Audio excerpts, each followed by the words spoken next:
Welcome to the deep dive. Today, we're really getting into a classic, F. Scott Fitzgerald's The Great Gatsby, published way back 1925, That's right.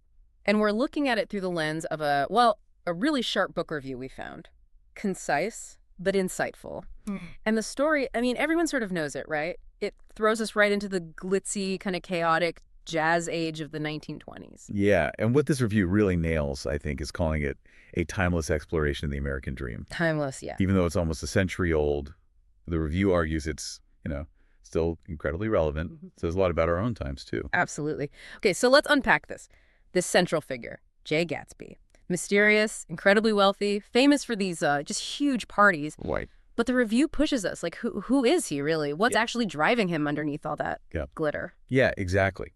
And the review suggests, and I think this is key, that it all masks this deep, tragic longing for his lost love, Daisy Buchanan. Ah, Daisy. So he's not just rich.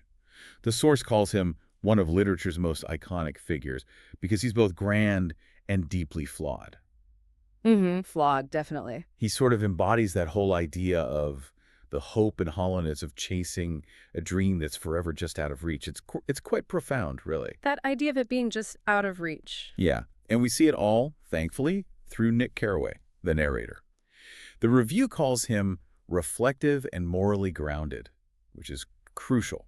He's our lens. Right, he gives us that perspective, but it's not just the characters or the plot, is it? This review really highlights Fitzgerald's writing style, his elegant and lyrical prose. Oh, absolutely. Says it paints these vivid images. So how does that style, that artistry, actually work to, amplify the themes? It's not just pretty writing, is it? No, not at all. That's a great point. The review argues that prose is, essential.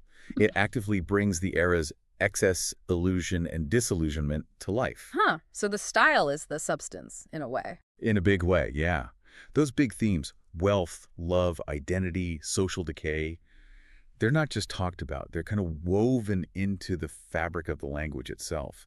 It creates this haunting feeling. The prose sort of shimmers like the parties, but it also reveals the emptiness underneath. It's a direct criticism, the review says, of that empty pursuit of pleasure and status. Wow. Okay, so the writing itself mirrors the whole illusion and decay thing. That's Yeah. powerful. Exactly. So let's tie this together then. Why does the review insist that The Great Gatsby still matters so much today, nearly 100 years on? Well, I think the review hits it perfectly. Its relevance is just relentless. Yeah. The critique of materialism, the way ideals get corrupted, the focus on appearance over substance. Does any of that sound unfamiliar today? Not really, no, sadly. Right. We're still wrestling with, the pull of money, chasing dreams that might be illusions, the kind of masks we wear. Yeah, the social media version of the lavish party, maybe? Kind of, yeah. So the review calling it a beautifully tragic masterpiece that lingers long after the final page, that rings true because those core struggles feel so universal, so present. Beautifully tragic. Yeah, that sums it up well.